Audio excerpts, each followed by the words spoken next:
interested. Mark, where are your flyers? They're gone. They used to be right here. Okay, Kim, I need Mark's flyer.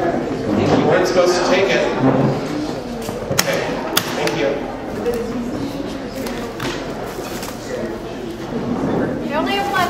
I know. Okay, Mark Chevalier, wave your hand. We're over there. Okay, next Saturday, May 3rd, 2 p.m., Taper Auditorium, Central Auditorium. Mark is going to do the talk that he developed for the February LAVA Salon, The Corner. He's going to talk about Schwab's and the market run by the former car dealer from Brooklyn.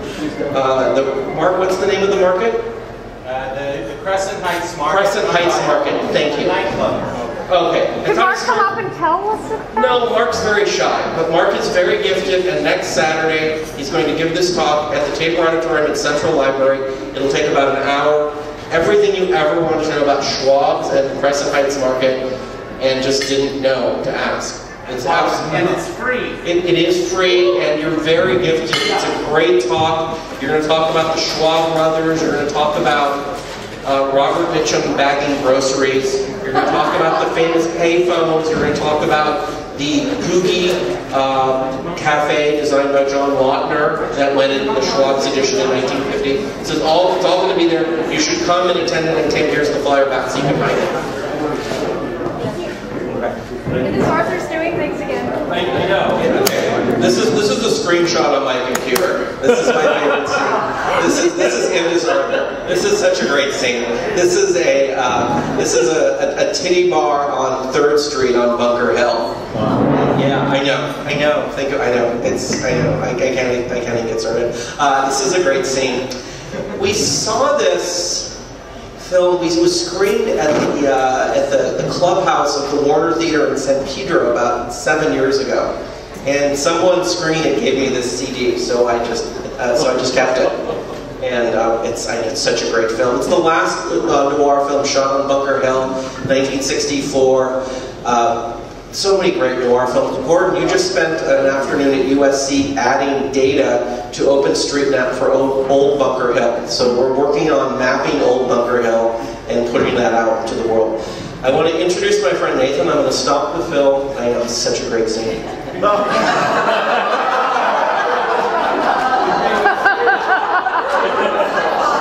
I know, the flashing sirens. I think this is the murder in the 3rd Street Tunnel, which is a sort of Stephen Nash attempted to kill someone in the 3rd Street Tunnel. Yeah, this is the 3rd Street Tunnel slaying, which is a mimic of Stephen Nash's attempted murder in '62 of a gentleman. And he walked him back to his room at the Eames Hotel, and the man screamed in the middle of the lobby. Wow, you got that so wrong. Did I?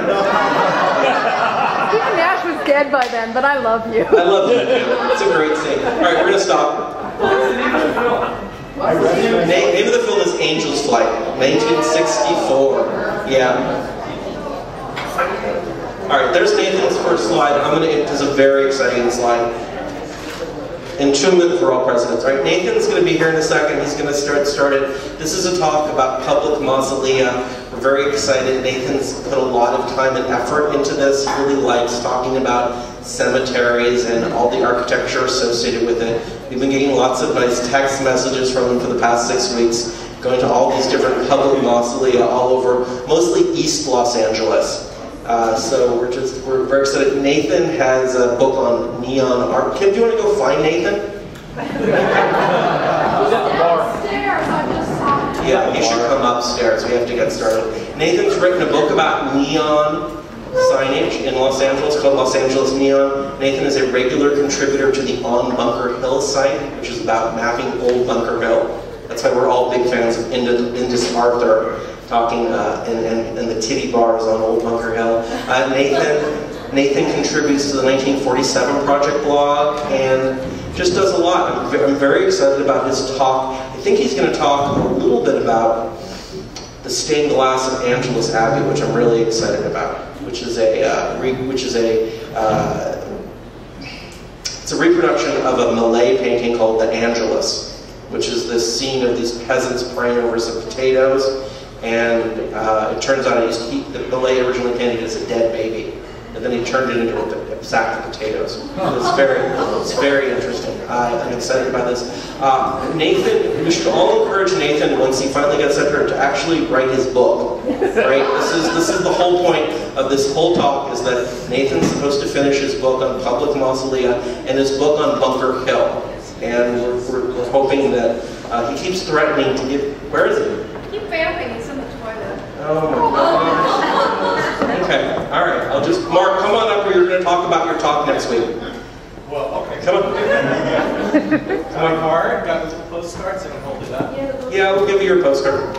Okay. So this is Mark. He talked a while ago. It's going to be real quick. You're visionary of the year. So give us a little bit of sugar on this talk next time. Okay. If you were here back in, what, February? Yeah. If you were in February, then you probably heard this talk.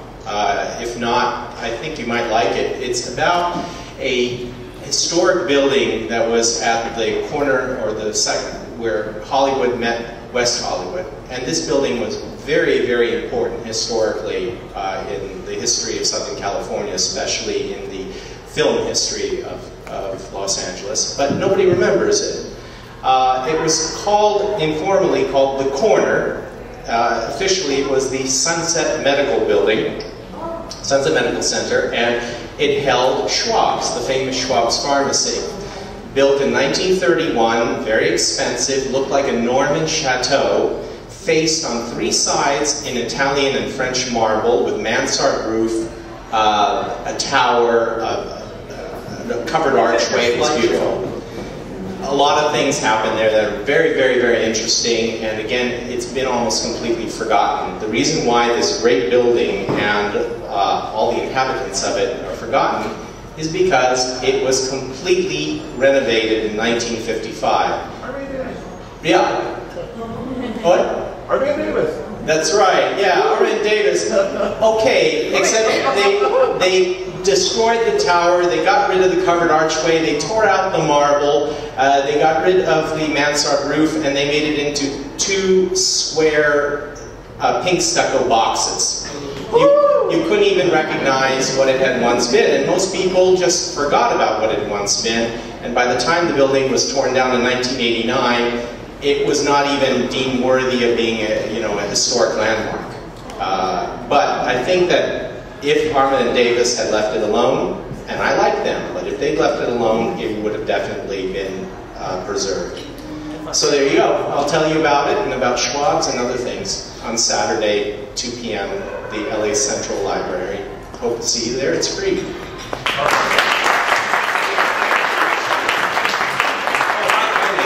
Ready now? You ready to give your talk? Let's go. All right, ready to learn me.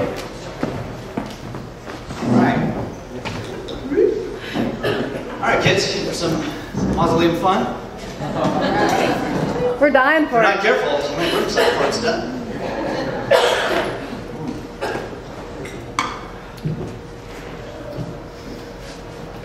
So how do we work this? I just flip. Yep. There you go. Okay. Well, first of all, thank you. I want to say this was a difficult project at the outset because nothing written on the subject because, of course, anytime anyone wants to write about a mausoleum in this town, this being Tinseltown, they can only write about who's buried there. So, now as much as I love to stand next to Margaret Dumont, who's at the Chapel of the Pines Columbarium, by the way, this is not a talk about celebrities. There will be no celebrities. That's the last celebrity you're going to hear about. We're not going to talk about where people are buried. So at the risk of losing half my audience, I will not judge you. Well, I will, but anyway. Walk out now. I'll turn my back. Leave. Okay. There you go. Hey, a little time with your feet. All right. No celebrities, except for Cecil Bryant, Titan and Dean of Mausoleum Engineering. Okay. So why community mausoleums? Because they're cool and neglected, like me. And because, so basically this talk would be called like, the 25 best buildings in Los Angeles that you've never been to. And I think I can say that with authority because I haven't been to most of them and I've been everywhere. Therefore, a couple of things I want you to keep in mind while we're talking about this today, especially all of it, just on the back of your mind. There's this whole introductory bit. I had about 10 mausoleums and about 75 images. What did I turn into, Richard? 200 slides. 200 slides this morning at like 2 in the morning. So I have to truncate the opening part, so let's see if I can do it in like 1 minute. Two things to keep in mind, methods and materials. And by method, I mean sort of the iconography, the totemic iconology of modernism, and by materials, of course, I mean concrete. By modernism, we need to think about in a larger historical context, community mausoleums were basically the steel-reinforced concrete mass housing of its day.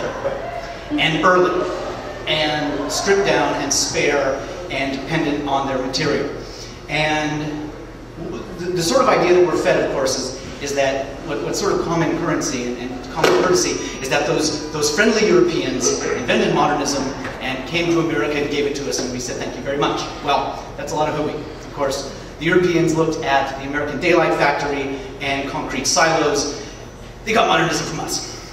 And by the way, not from the East. Where did modernism come from? Los Angeles. Right here. Because it was folks like Irving Gill. Woo! Yeah! Dodge, oh yeah. Oh, by way of introduction, these are just some concrete houses, because what I want to talk about is the concrete houses. Huge deal, predating Irving Gill. I mean, of course, I'm a little far afield, but I mean, the guys who really were working in steel-reinforced concrete were the French in the mid-19th century. And, gosh, I guess Auguste Perret was, the roof reckoning was what, like 1902? But in any event. Keep Dodge House in it. Yeah, Irving Gill. The way in which where is this? This is at the bottom of a landfill somewhere. Because this is some apartments on Kings Road. Because of density, and I'll be talking about density later. Why? It's bad. And you can't say that on Curbed, or they'll string you up a piano wire. Density doesn't work. Are you starchy? I am a little starchy, but not that one. Point being, Irving Gill, steel-reinforced concrete, loved the plasticity of concrete, the blank walls, the way in which the cubistic volumes are. Where did he get this from? He got it from here, from the pueblos, from the adobes, from the way in which the Spanish invented a vernacular based upon having to adapt to indigenous forms. So, Irving Gill, rock and roll. But what's the year on this house? 1916.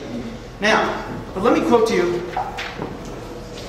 from something that predates that quite a bit,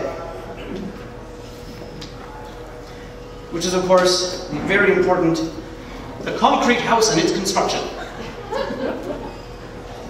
Irving Gill invented this stuff. Come on. The American dwelling of the best class is a model of convenience, comfort, and beauty. And these attributes may be found even in houses of moderate cost. But with rare exceptions, 3 fatal defects accompany modern construction. Modern houses are not fire-resisting, not durable, and to a lesser degree, not sanitary. This reads exactly like the sort of thing that you read about when talking about mausoleum design and construction. They're obsessed with their durability, that is to say, their permanence. That was one of the big selling points, you know, that one of the offshoots of that, you know, their solemnity, the permanence, and that kind of jazz. And their hygienic nature. That's one of the things that Gill was obsessed with. The hygienic nature of concrete. The fact that when you had a concrete wall that ran up this way, you didn't get dust collecting anywhere and all that cool stuff. I forget what's next.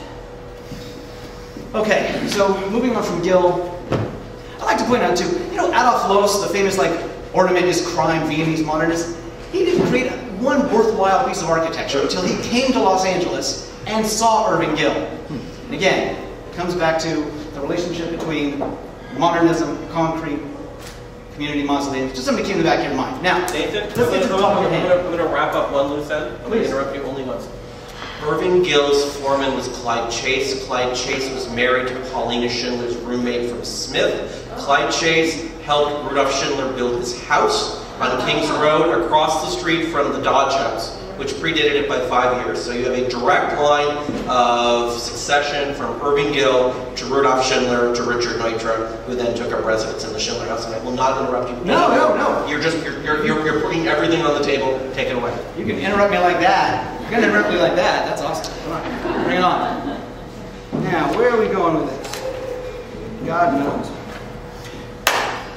early mausoleums. Now, the Family Mausoleum, this is where it comes from. Now, I know it's all hip to be hating on the 1%, but you know what? That's nothing new. Because back in the day, it was considered not egalitarian, it was considered elitist. All these terrible rich people, and they're trying. You know who the architect was on this? Robert Brown Young. Wow. Yeah. Robert Brown Young, easily one of the most important Los Angeles. How many extant buildings of Robert Brown Young do we have? Of the like 85 that he built just in this area. That still stands, of course. Mausoleums are forever. But when somebody built a giant mausoleum, it always made the papers because the mausoleums were amazing. And this thing cost more than like anybody's house at that time. Well, this had to go, said the socialists at the time, because it's just, it's not right. Now, getting back to family housing in concrete. When you woke up this morning, you all asked yourselves, as you do every morning, what was the first community mausoleum in America? Ta-da! And that's right, in Ganges. Well, that's about 5 miles west of Shell Basin, too. That's who was it? W.I. Hood and J.W. Chiro. That was not built in 1907. They took out the patent in 1907. It was actually built in 1909. Still there to this day. God bless it. But where's Shelby? 5 miles west of... 5 miles east of Ganges. Not helping me, not helping me. Shelby is about 15 miles southwest of, what's this one? Toledo. Toledo, okay. Yep. Okay. Right next to my house. Right next to you. Exactly, that's your part of the Fremont. Close to Fremont? Fremont. Okay. Keep going. David, keep going. Don't distract him. Right, so it's at this point, it's right after this happens that people go mausoleum hunting, as we are wont to do. And everyone's taking out patents. Oh my God. And the patents are usually involving types of drainage and ventilation and things like that in your crypt. And mausoleums are popping up everywhere. This is from a 1917 booklet by the aforementioned Cecil Bryan, King of Mausoleum Engineering and Design. So this is from the early mid-teens, probably, in Lacombe, Illinois. And look at the forms on this. Look at the forms and the massing and the blank voids. I mean, this is an amazing, pure. I mean, it's not Irving Gill. I mean, it's because it doesn't have. Look at the bilateral symmetry on this. It doesn't have that. But, huh? All right then. Look at this. This could be WPA Moderne. Also, like 1915. Why? Steel reinforced concrete. Changed everything. Now, because it's germane to the topic, and because it's Los Angeles, I'm going to talk a little bit about some crematories and some columbarium. First cremation this side of the Mississippi was in Los Angeles. No, that's not right. First cremation was this guy in Salt Lake City who was a physician. He built the crematorium, got cremated in it, and then his family tore it down. So that one doesn't count. But in 1887, the first crematory in this part of the world opened. Note the really cool, flaming urn on the top of it. Nathan, where is Rosedale Cemetery? I'm sorry. Rosedale Cemetery is it Washington and Vermont? It's on Venice and Arlington. Washington to Venice and Arlington. That's right. And to Catalina. I'm sorry. Normandy. That's Normandy. right. Normandy to Catalina. Yeah. Normandy. In the fashionable West Adams district. So, 1887, first cremation in Los Angeles, and from thereafter it takes on a life of its own until it is remodeled by Dennis and Farwell. We love our Dennis and Farwell. The James House on Hollywood Boulevard. Magic Castle is Dennis and Farwell. There's a very famous castle in Redlands that Kimberly Crest. Kimberly Crest, thank you. Thank you. And this still stands in a type of form. Is that right, ionic or iconic? Fly. It is both. Ionic. And it depends on me. Let's see.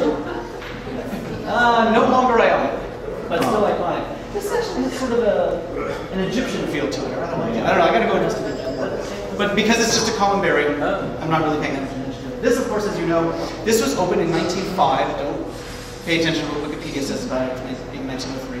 1905 by the LA Crematory Association, because they said, we really need to have another crematory, literally, and not figuratively, within a stone's throw of the other crematory. Still there, looking good. That is Chapel of the Pines formerly, right?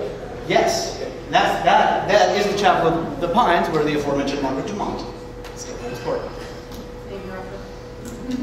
Total name dropper. And then if you go down to the Grace Chapel at Inglewood Cemetery, built in 1907, here's a photo of their columbarium from about the 30s. And and there she is today. Wow. Is that a huge hole in the glass? The plastic chairs. And I need to find out what that was either taken out to be repaired or replaced. We just put saran wrap on that. Do we know the artist on the ley light stained glass ceiling? We do not. But, unless I miss my guess, that floor. Hey! Yeah, probably bachelor. Yep. Probably bachelor. Probably Ernest Batchelor. And what a Batchelor floor. What's the year again? 1970. No. Kyle would have to be installed later. Maybe installed later. Could be. He started in 1910. Because the earliest photo I have of its interior is early 30s. But, Could be installed later. so, moving on. Community mausoleums. Let's get to the matter at hand. Take off our jackets and roll off our sleeves. Take that from me. Thank you, sir. Where is the first community mausoleum in this part of the world? Well, therein lies a question. Does life begin at conception? Or does life begin at birth? Okay, let's split up into two groups. Two zygotes, if you want. Okay, we're not going to have that debate exactly. But it's true. If life begins at conception, then Inglewood. Because in December 1913, Inglewood was actually turning dirt. When Anaheim was actually just still taking out, signing contracts with Potso and stuff. We're just over here. And, but in terms of who was born first, because let's face it, Inglewood was just a bigger baby and needed more gestation. But Anaheim actually had its dedication in 1914. Inglewood doesn't open until January 7th, 1915. As such, if it's birth thereafter, then Anaheim is the first community mausoleum this side of those other ones in Ganges, Ohio, and a bunch of others in Ohio, Illinois. But, I mean, and it's a beauty. Charles Shattuck is the house on Alvarado Terrace that the URM owned. Oh, yeah. Was his name Broadmoor? That's a Charles Shattuck. A bunch of Charles Shattocks in my neck of the woods up in Ohio. But anyway, that's a Shattuck. Even though this is in Anaheim, I mean, I want the first mausoleum to be Inglewood because I want to be, I'm an LA County guy. But it's all LA. This is Potso, who's over here on Macy. Shattuck worked in the Walter P. Story building, which I think is just like One block up. one block up. Keep going. Yeah, oh yeah. You're gonna off slide. Anyway, so it's all LA guys that do it, but I mean, look how great it is. Look at the trig leaves, on the architrave. It's just, I mean, it's just sexy. But yeah, but you know, it is what it is. It's small, it's lovely. I love the tile floor with the Greek key fret. You're going to see kind of that echoed again in wood covered over. So remember this floor. And then marble lining the walls. View from the other side. Very simple ventilation system. There's that Greek key fret. Poured in clay. So building up the forms. Very different from the Irving Gill manner of construction with the, if anyone's familiar with Irving Gill, you know, tilt up. God, Thomas Edison, God bless him, but he had this patent, it's actually a patent he gave to the world because it was going to save all the slum dwellers and everything. It was a concrete house that was poured in place. One pour, single pour concrete house. Honestly, terrible idea. Edison, smart guy, terrible, terrible idea. For every one idea he had, that was a good one. Basically, yeah.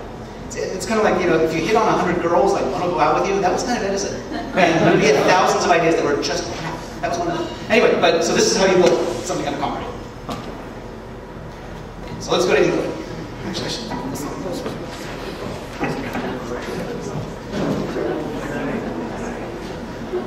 England Mausoleum, which basically is just like a Greek temple, but with the pediment sheared off. Flat roofs, out of floats, Tony Garnier, Irving Gill, flat roof, mausoleum, 1950. And as you can see, this is why it took a little longer for it to open. Just repainted, because all of that was painted over, like, you know, in the 60s, 70s, as they were wont to do. And so they actually got it there and chipped away and found a bunch of the colors. That's all real gold leaf. No idea where they're getting the money to do this, but God bless England for doing unbelievable metal work. Check out the stained glass. I can't even look at that because I just tear up and then I won't be able to look at any of my notes. That's just so beautiful. I mean, that's just like so cool and neat and perfect. And it's got to be some like Viennese material with that, because I don't think they can do anything that great. And even though it's a Greek temple, of course, all the stained glass is of, you know, like Monterey pines and California trees overlooking rocky shores. Because this is California. So even then, you start to see the rumblings there.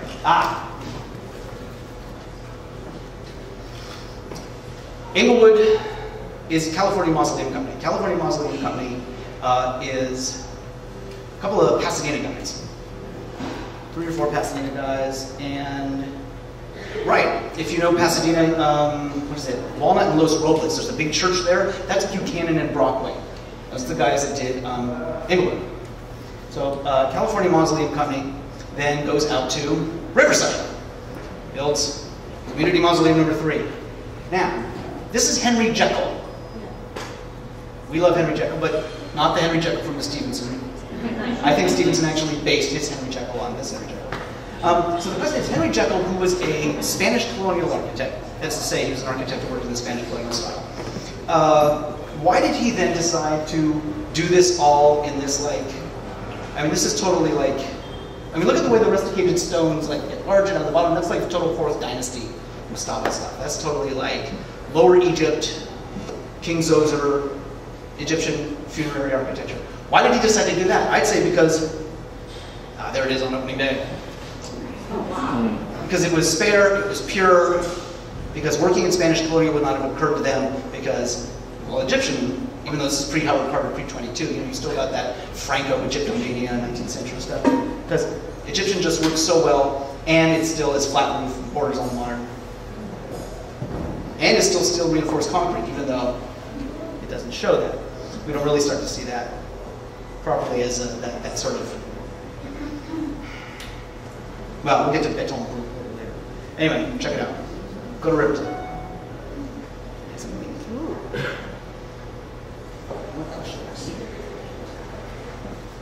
So there's Imhotep, Riverside. Fairhaven, that's Granite Mausoleum Company. That was going to be Charles Schaff again. That's all built out of granite, so. Santa Ana? Yeah, Santa Ana. You know that one.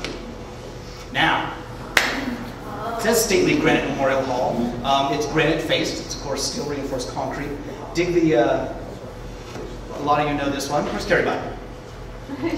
Yay! Hollywood Mausoleum.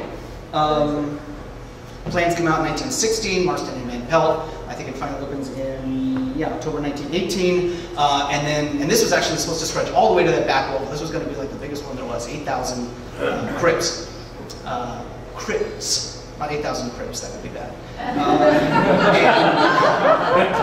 But it was blocked by Senator Cornelius Cole, who was a neighbor who lived nearby, which I don't really understand, because if somebody was going to build a giant mausoleum next to my house, I would be so happy.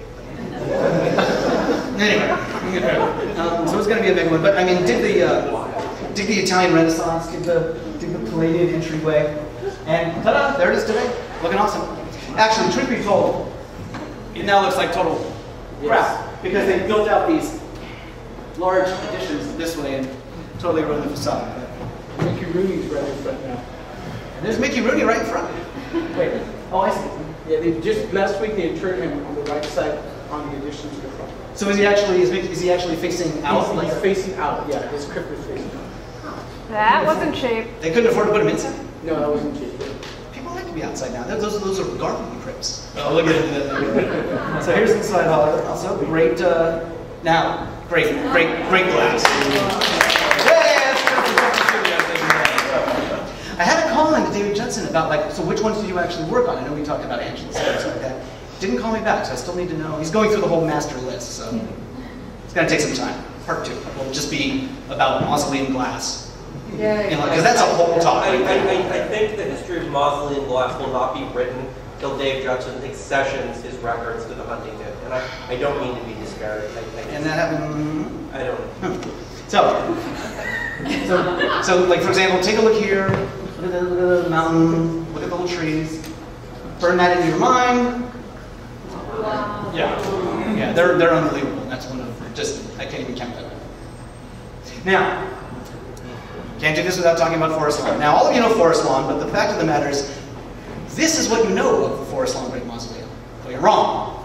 In fact, the part you know most of all is right here, Memorial Terrace, because of course that's where you go in and see the Last Supper window, which we all love. And say what you will about Forest Lawn, about how it's a theme park and I'm not even going to get into all that nonsense. So don't goad me.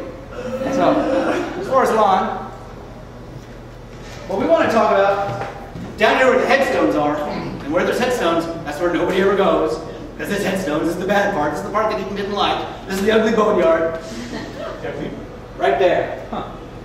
Those 4 stepped areas. That's the original 1917 mausoleum that was built in this incredibly spare, pure T. Patterson Ross, San Francisco architect, up the side of the hill. There's the original image for it. Note these are splishy fountains, splush, and which no longer work. Which all the money that Forest Lawn pours into what they do, upkeeping everything like that, I think they just fixed those 2 fountains. It breaks my heart. So this is what they did. It was completely spare, except for the little cartouche there, lovely sort of coins on the corners, and then this old Palladian arcade up top. Then what happened was they ripped that off. Now what you had was this actually sort of snaked around the hill, and none of this existed. The Memorial Terrace was all put in. They broke ground in 1929. They built, the 92-foot tower. They put in the Last Supper window in April of 1931. That's when the great opening was. So here it is. So try and envision it without the Memorial Terrace, although that does play part of the whole story. I think I've got it over. Yeah. So the part over here, that's where like some schmucky guy just got put there. So it's impossible to do anything in Forest Lawn now because of Schmucky Von Schmuck who got stuck in there. And now it's like, they got kids like writing crap on the wall. It's like a nightmare. But honestly, not that hard to get into. The part that's hard to get into is there's a serious iron door between you and the rest of the world because it's just too awesome to believe. However, I live to serve. So, the terraces are Azalea, Begonia, Coleus, and Dahlia. 1917, no, let's see, this one broke ground 1720, 21, 24, 24. Then all of this was Memorial Terrace, that's put in 2931. That's Jasmine and Iris, this is the Corridor of Mercy, and this is all Holly Terrace. And Holly Terrace, this is all built up into the 1970s. Holly Terrace opens in 36, this part. It's all built in the 1970s. God, what's his name? Boyd? Who is it? Boyd, Stanton Boyd? Stanton and Stockwell do the big, who's the state architect? He did the state building, anyway, not important. And so in-house architects all do all this stuff up through the 70s, so I'm not even going to cover that. But I want to cover down here is this interesting stuff because you know what Dolly Terrace down here? The Dolly Terrace was the top terrace right here. That's the famous terrace that has the poet windows, exactly. So this down there, that's Azalea Terrace, and this is the columbarium. And then these are these wonderful, iron gates with lights on top of them. And then Begonia above it. And then you ascend from Begonia into Coleus. And that's just one of the corridors in Coleus. Very clean. We like it. It's very quiet. It's a good way to spend it. And Dolly. And then you ascend up from the depths into, you probably all recognize this because you've all been inside Memorial Terrace, into the 1930s part. It's one of the side corridors. And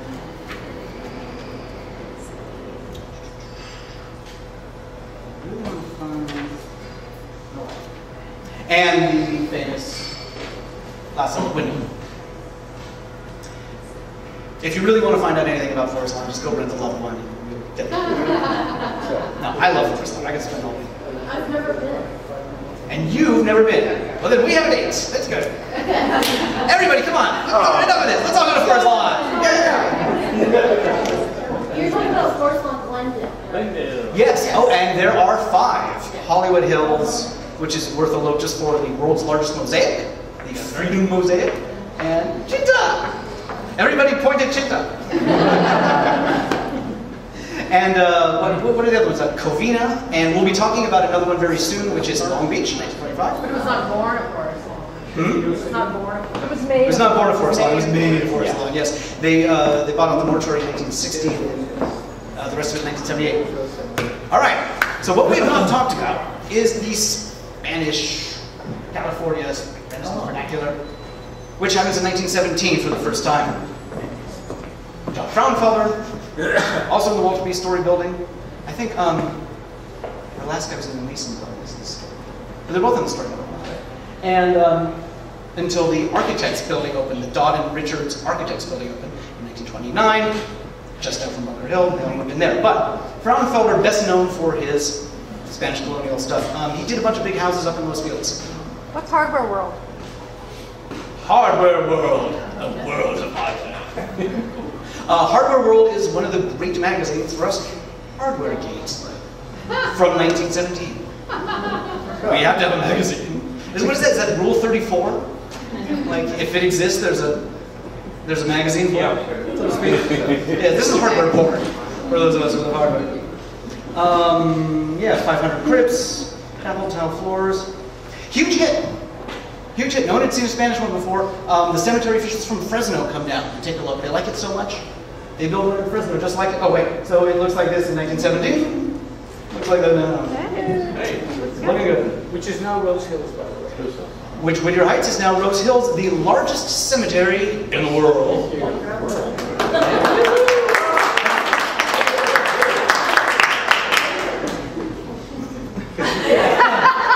Well, there's this inside. Remember what I said about the tile floors in Anaheim? Well, these are the same tile floors that, if you look closely, you see like the big nasty stains on the green carpet. I thought that was a good idea. There's an indication as to what the tile floors look like. But still, lovely, lovely structure. Small, lovely, wonderful. Bit more regional flair. And this gives you an idea of what these things look like from above. Where were you? Where was I? I like to climb on things.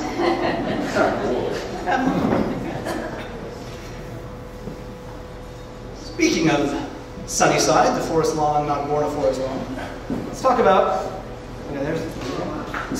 Cecil Bryant.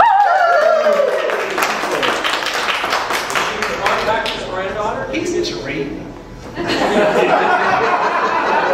have not contacted his granddaughter, but I plan to. There's a lot of work. She's doing a lot of work on the 80 mausoleums that he built between 1912 and 1945, and I would like to aid her and assist in any way I can on the 3 that he built here.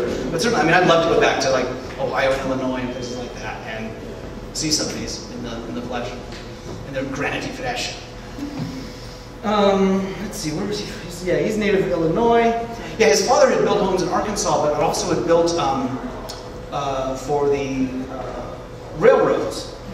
Yeah, built railroad stations. So Cecil gets out of school and goes to work for this guy. What was his name? Oh, I don't know. Frank Lloyd Wright. So he's working for Frank Lloyd Wright. And then he says, what am I going to learn from Frank Lloyd Wright? So then he goes to work for Ralph Modjeski. Ralph Modjeski is the not only total king of steel reinforced concrete, but, I don't know, who built all of the great bridges? Who was the engineer of all the great bridges in America? Ralph Modjeski. So, total titan. But as soon as Brian builds his first mausoleum in 1912, he says, oh yes, this is what I'm going to do, and he does it. And he's a god. And then, in the early 1920s, he ends up in Los Angeles, as so many people do, or did, and says, ooh, even better, mausoleums in sunny LA. And settles down in Altadena and gets to work. He goes down to Long Beach. Altadena, woo! Altadena represent. He goes down to Long Beach, newly flush, as we all know, from the Long Beach and Signal Hill oil finds, and says, how can a city this large and this flush not have a mausoleum? So, he goes to his neighbor, Cecil J., a Pasadena architect, and says, yo, Jay, you like mausoleum? And they go, I don't know, little something down in Long Beach, and we'll call it Sunnyside. Do you have $300,000? And he goes, yeah. So they built this. I had. Where were you? I like to clap on things. Honestly, I looked through like 100 photos of this place. I cannot, without you going there to experience it yourself, there's kind of no point in my even talking about it. But I'm going to interrupt you one last time. That's Kim and Richard walking down. Yes, but Pal is in charge of. You can't officially talk to him, but Pal is in charge of the mausoleum. He's very nice. He's there during the week, regular visit. He gets off about 3. Very knowledgeable. Pal. And if you forget where your dead are in that mausoleum and you say their names, he will know where they are Yeah, because he's memorized all of them because I have a lot of generations of long dead people and it's difficult to walk to the office and ask. But No, it's tell better. them, no, they're over here. Yeah, just talk to Pal. He's very gifted. sorry, it's the first mausoleum anywhere equipped with Deegan tower chimes and pipe organ. It's the only mausoleum to have an echo organ in conjunction with its regular pipe organ. It's the only one with noiseless electric elevators. Only Brian built mausoleums have noiseless electric elevators. And this just goes on and on and on and on. And it's just unbelievably elaborate. Julius Fisher does all the stencil work. Lord Marble Company. Gladdy McBean and Calco Tile, if I remember, are best represented here. I think I've got a couple of shots there. More pictures, more pictures. Deegan Tower chimes. There's Richard posing with the Deegan Tower chimes, looking all happy, as well he should be. Some other shots on the outside. Looking Spanish and awesome. In 1924. Calco, yeah. Great fish. That's cast in one. You have to, Brian, get up and tell everyone about it. Please. No. Come on, Brian. It was 1 minute about. Only one Don't yell at me because I'll take too long. Bad boy. Right, guys, right. I hate to talk about tile, you know that. Okay, this is a wonderful Calco tile wall fountain installation right by the front door as you go into the mausoleum at Sunnyside.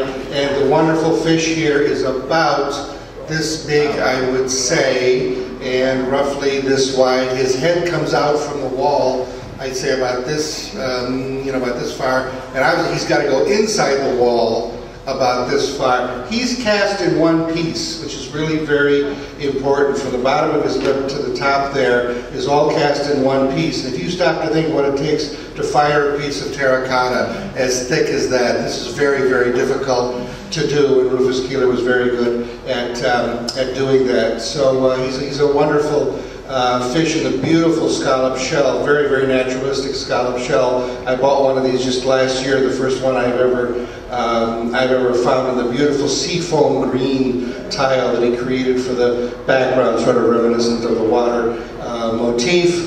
Rufus Keeler was cremated at this facility, as a matter of fact, somewhat ironically, and then he was moved just to the right of the Lord's Supper at Forest Lawn, and in 1932, and he and his entire family, and is in one of those things where they take like box after box after box of cremated person and just shove them, farther and farther down. So this is one of the most beautiful wall fountains with this fish that I've seen. There are about four of them in the Los Angeles area, but this is definitely the finest. This is definitely the finest. So if you're in the area, beautiful mausoleum and really magnificent time. Right. How long does it take to fire this piece? How many different?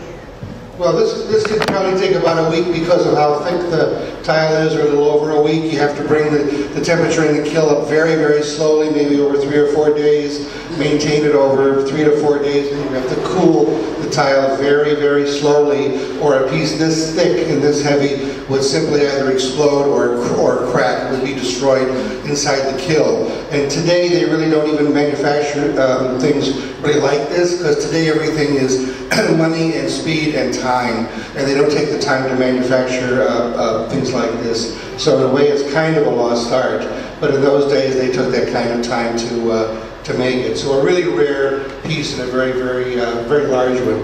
And nobody's offered me one yet. Hopefully I'll find one and salvage one, because I got the bowl, I got to get the fish yet, so I can install one in my backyard.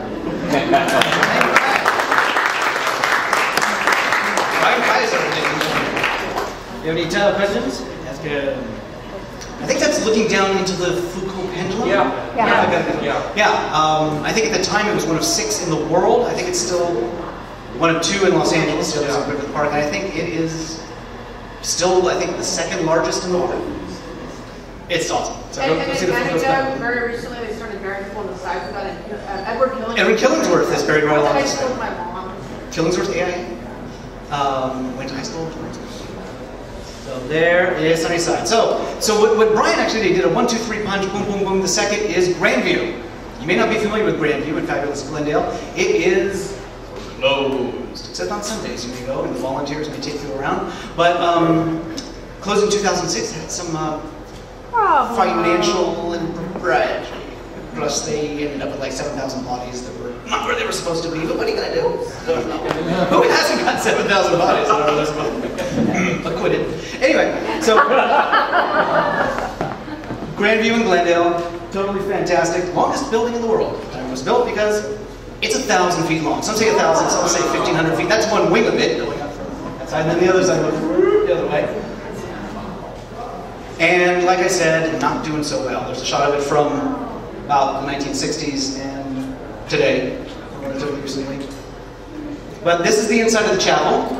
When it was, I guess it was dedicated in the end of 24, early 25.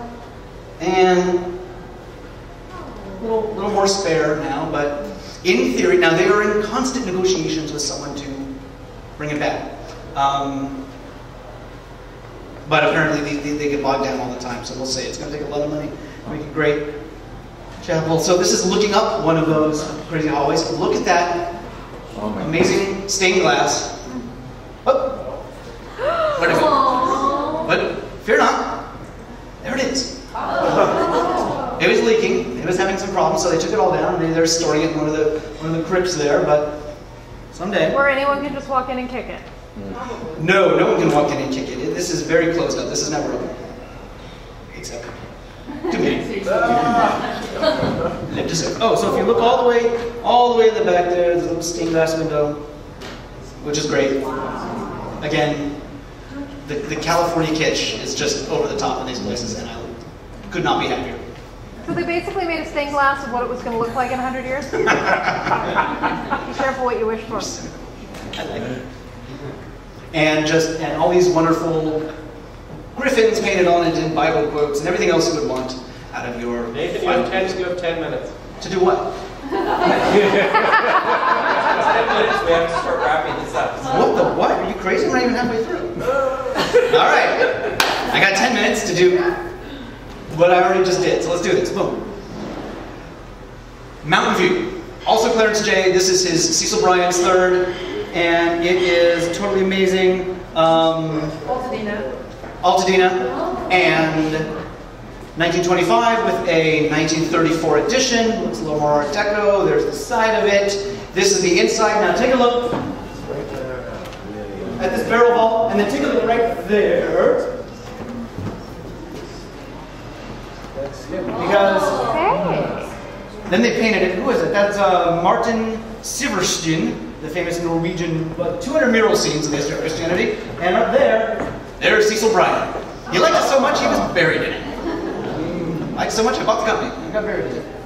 And just some shots of it, because you're all going to go there after this. Go to Altadena and check it out. It doesn't suck. You know, and then you just turn a corner and there's another little hallway. And wonderful sort of California plenary scenes of love. Huh?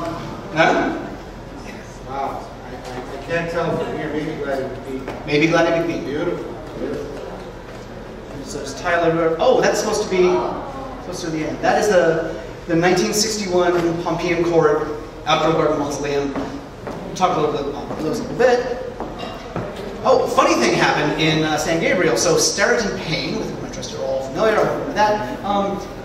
They announced in the LA Times in April of 1924 that they're going to put this mausoleum in San Gabriel, and the San Marino trustees and city fathers said, and they passed a big bunch of laws saying that there couldn't be any mausoleums. So they packed up, they said, well, it's our football. We can't play with us. And took it to Pasadena. So this is literally a stone's throw from the mausoleum that we just saw, Mountain View in Altadena. And they should have let them build it in San Gabriel because it's pretty great. And that is its stone. What's it called? It is called the Pasadena Mausoleum on Raymond. And it's stained glass. It's pretty amazing. And if it's not Judson, then It looks like Judson. who would it be? I mean, come on. I mean, look at that. Yeah. And half of the little sort of like, you know, family niche tombs are sort of closed off because either they didn't sell or people got moved, something like that. And they've all got glass in them. And so you've got to sort of like force your way in them. And then they're full of like, you know, brooms and you know, mishigas. And there's amazing, the most amazing glass you've ever seen. Now. Yes! I mean, this is all like, this is clay crafted. Count this is Tyler Bogo, and I've got like 30 seconds to talk about it. Well, next time you're down in the CPT, cruise down Compton Avenue at Long Beach Boulevard. It's permanent as the pyramids, but you can't win it. There it is in the 50s. I think that back dome used to be all tile. But it's painted. Wait, go back. You got a picture of the top. Have you seen this part? Yeah, but I think that's painted. Is that It was era? painted in that, yeah? Because I think this is, I mean, in 50s. Yeah, that's painted. This is all just painted plain now, you know. Yeah, that's just one big yellow. But if you're familiar with the, what's the name of the 28th Pacific, the Southwest Expo in Long Beach? The Pacific Southwest Expo of 1928. That's Hugh R. Davies. He's unbelievable. He designs the expo as a giant Tunisian city. So why wouldn't he get this? He does, and there's Richard. You know him. So we were just there. Oh, so good. So good. However, it's not open. Oh, and so way in the back there, that's the Angelus, the Jean-Francois Millet painting in stained glass. See, another painting in stained glass. You thought there was just the Last Supper. This one's better. This is the painting, the stained glass I was telling you, is the potato harvest. But underneath it is really originally was a dead child. So here's a couple of shots from a site if you are a production company. Yeah. Because what's ironic is you're not allowed to go in and take any photos. No one's allowed to take any photos, except you can't turn on a television without seeing a photograph of it. This is like from that Keanu picture of Constantine. This is like Chad. This is like Alias. It's like in everything. And it pays for them to fix the roof. You should be happy. And it pays for them to fix the roof. I'm happy. That said, people, come on. It is actually literally consecrated ground. And I'm of two minds of it. This is a whole other topic we can talk about some other time. And I'm not actually Kurdish. I don't have like Shiite relatives. But if I did, Saddam Hussein So if I were to go to my temple and they were closed, I'm like, oh yeah, we're filming something. Yeah, it's sort of standing in for this like Fourth Reich thingy. We got like Hitler on the wall. Like, be cool about it, because it's just like we're just filming a TV show. I'd be like, really? So, you know, I don't know. Something to think about. All right. Oh, so they added another mausoleum there. And then in 1931, that's the third mausoleum. That's also really amazing. That's non-Q Davies. That's Clarence Aldrich. He's an important... Clarence Aldrich, I think, is known for the world's skinniest house, which is in Long Beach. 9 feet wide. And his other thing is this, which is gargantuan and awesome. So this is built about the same... Nice photo. The major one is like 26... Opens in 28, the main mausoleum, and you got to remember that's about the same time that there's a lot of Moorish revival going on in America, a lot of synagogues, a lot of theaters, the Shrine Auditorium. So, fun stuff. Was there a train in the shot? Casket. Well, how else do you move caskets around? That's the kinder, more reverent way. Oh, we're gonna move that Casket. That's how you get in there. That's how you begin there. Yeah. Wow. So the main mausoleum was Calco and Claycraft. We can talk about tile and Islamic tile forever, but I gotta keep Abbey of the Flowers Mausoleum. Oh, this is Melrose Abbey. Oh, what I thought was funny about this is Melrose Abbey in Scotland. So you can see the like, so they get Long Beach architect named Richard Haley, and they said, well, we want basically that. So he gives them that. Looks basically like it, but he just couldn't not do it in the Spanish colonial brand. That's just who we are. Yeah, we roll. Okay, keep going. Angelus Abbey. Oh, I'm not giving you dates on it, but 1929. So go down to Santa Ana again. Check it out. It's pretty nice. Any Santa Monica people? There you go. I know your Woodlawn. So there it is in 1929 when it opens. It's lost a couple little diggly-doos and urn, but it is... That's where the victim from my novel got her final resting place. Are we there on the walking tour today? No. No. A little far afield. The architect here is George H. Sanders, and I thought, okay, that's the Sanders from Sanders and Wright, but he actually died in 1920. You've got to find out more about this guy. So it's a sculpture, the rest building in Santa Monica. And great class. Oh! And most importantly, murals by Hugo Ballin, who is interred there. Wow. Hugo Ballin, muralist, you've all seen his stuff in the Title Guarantee building, in the Observatory, in One Bunker Hill, the Edison building. Union Station, yeah. Super, super important. LA Times lobby. The name of this one? The name of this one is Woodlawn Cemetery. Woodlawn Cemetery Mausoleum. So now we're going back to Whittier, and now it's 1930. Hugo Ballin again. And this is one of my favorites, but I'm just talking for this sort of stuff. Because in my native home, the Sala Entrada of any good house by George Washington Smith or William Briggs would look just like this on Picacho Lane or up on Hot Springs. And it still looks, well actually, I just realized it's lost its rug. But other than that, it still looks very much like it. This is the Portal de la Paz by Bruce Lazenby in Whittier in 1930, and it is just amazing. And it looks like a 1920s George Washington stamp. It's amazing. We love it. Most of all because then you enter into the greatest courtyard in the world. Oh. And not only does it remind me of my native Santa Barbara, but then it's got this, which is a twin tower mission, but it's got this sort of fake single tower that looks exactly like the Santa Barbara mission. Where is this? This is at Rose Hills. Oh, Yeah. Which is, now Rose Hills is most known for its very extreme and extremely good modernist architecture. It's like super jet age. I think it's A.C. Martin. The Sky Chapel got destroyed in the Whittier quake, but it's got all these like crazy like A.C. Martin like flying things and blah, blah, blah, blah. So nobody remembers that there's the Whittier Heights Mausoleum and this one with, I think those are peacocks up there. Peacock flesh is even better. Did you know that? That's true. Peacocks are symbols of Jesus because he cannot cross. And greatness, that's a 1938 Judson Studios. There's an addition with the 1953. Ah, here's a great mausoleum. Who knows where this is? Very line. This is the greatest mausoleum in the world. Still there, looking good. Looking good. That's right.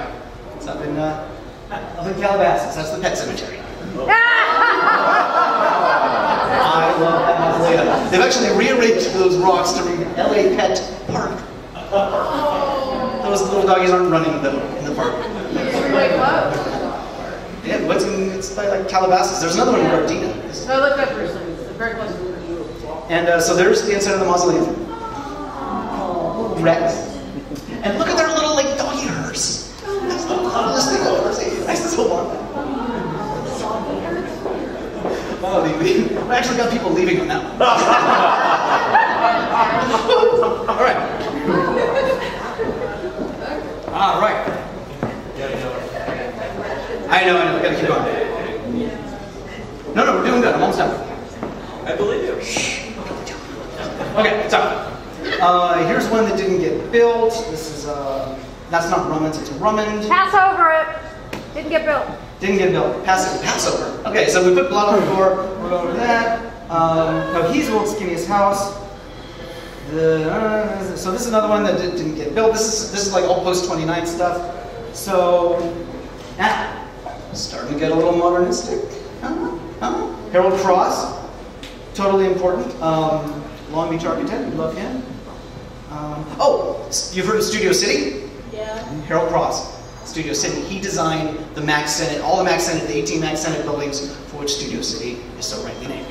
That's Harold Cross, although that didn't get built. This, however, we love that. October 1932. Walter Erkes famously says of the architectural style of the projected building, expressing the modern trend, a monolith structure cast in concrete. So, Erkes and Krempel, you know, for like, they'll get the brewery, Fire Station 28, which is just down the road. Anyway, so check it out. You should go see it. It's Art Deco. It's amazing. It still looks amazing. It's amazing. It's amazing. Yes, it is. You like it, don't you? Yeah. The entrance foyer, also repainted, just as the 1915 mausoleum is. They're doing a lot of work on this. And lots of art glass, lots of art glass, lots of art glass. And there's actually them repainting it, using all the real gold leaf. What I don't understand is how this could have been built in 1932-3, in the depths of the Depression, and even more so, how, having just come out of the Depression we just come out of, they've got all this money, they're so flush they can use real gold leaf, and this guy, what was his name? Oh yeah, Arturo. Total genius, an amazing like portrait artist, who just like met the owner of the cemetery like online at like a market or something, and like, now he's got this job, like the one-man job. It's gonna take like 8 years, but it's got a lot of water damage, but it's going to look amazing. So it's Art Deco meets, this is called the Mausoleum of the Golden West, so all of its themes are extremely, I believe that's Gaspar de Portola, and on the other side I believe is Father Impero and Sarah, there's Portola, and lots of California themed trees, again looking very Judson-y. Missions galore, that looks like Ventura, that's definitely Santa Barbara. What? Put two that in there. And then once in a while there's just like these crazy Art Deco ceilings. Which you just turn a corner and you're like, what? Walter Erkes. Oh, that's right. Samuel Dunford. Samuel Dunford is so fascinating because he built the largest warehouses in Los Angeles. He built Dunford and Nathan, you have to stop. I'm really sorry. Okay, wait. You have to stop talking. Make your closing statement. Okay, so my closing statements are, Home of Peace is really cool. Dunford and Wright. Can I have 1 minute to show the rest of the pictures? All right. Go. So, Dunford and Wright, really cool. 1934, Home of Peace. Where is it? Home of Peace is in Boyle Heights. This is Calvary Cemetery, Ross Montgomery, super important architect of Catholic structures. Calvary Cemetery is amazing. You should go there. It's 1935. New Calvary. Where? New Calvary, because the old Calvary on Broadway, they dug up everybody. Where's that? Calvary Cemetery is in East Los Angeles, Whittier and Downey Road. Hey, you can come back and finish it.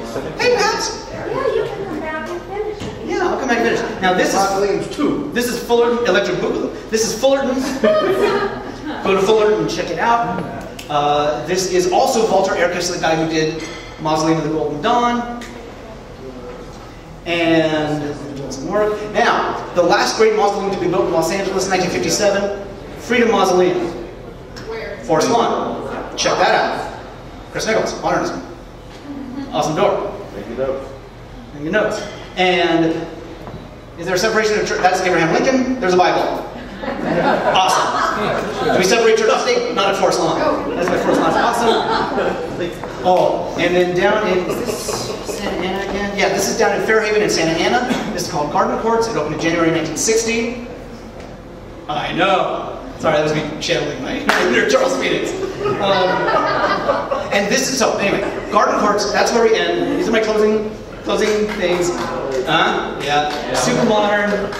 Let's take a closer look at that. I know. But then what happens? Why do garden courts change? In the 5-second nutshell, it's a matter of economies of scale and money, and it's too expensive to build these giant things and heat them and maintain them, and you work on vandalism. So we get stuff like this. These are called garden courts. In 1949, there's a famous convention of cemeterians, and they say, wow, there are these guys out in California that are starting to build this new type of thing. And look at these things. They just stretch on for miles and miles and miles. These kind of look like the early projects in New Orleans. And basically that's what they are. You all know what this is. It's the French, the Unité d'Habitation in Marseille by Corbu. Again with the Corbu. I would like to take him by his little Swiss lapels and make him live in one of these damn things, because the only way that density is good is if you're dead. And even then, it's not so hot. You gotta live in this. What I would say is, oh God, yeah, and this is what became of the Soviet landscape in the 1960s. The Khrushchev, the Khrushchekovs. But all I have to say is, this is my final 2 words,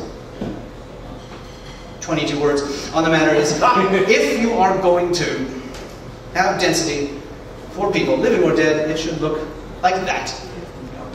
Thank you.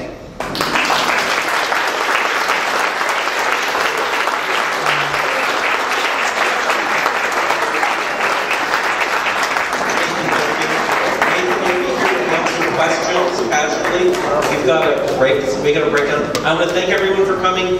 Next month, we're doing circuit bending, just electronic music, hands-on electronic music workshop. Okay, speaking spells, furry bears that make noise. So thank everyone. Thank you so much, and we'll see you next time.